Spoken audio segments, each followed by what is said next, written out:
Tras acadar a comunidade galega o fito dos 10.000 transplantes realizados, a intención da Xunta de Galicia é seguir a informar e sensibilizar a sociedade para propiciar unha conciencia proclive á doazón e diminuir aínda máis as negativas familiares.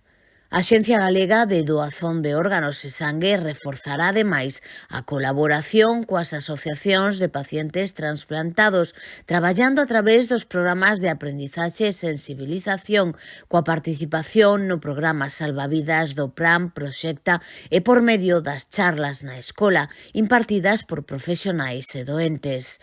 Por outra banda, vaise manter a formación continuada de todos os profesionais e residentes e a coordinación autonómica e hospitalaria xunto coa Organización Nacional de Transplantes na xestión de comunicación e doutros aspectos médicos legais no ámbito da doazón.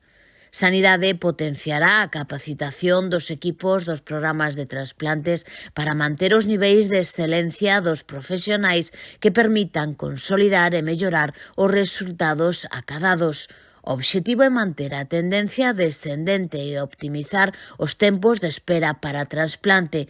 Na actualidade, Galicia dispón de máis de 127.000 tarxetas de doador recollidas na base de datos de coordinación autonómica, o que reflicte a vontade de ser doante.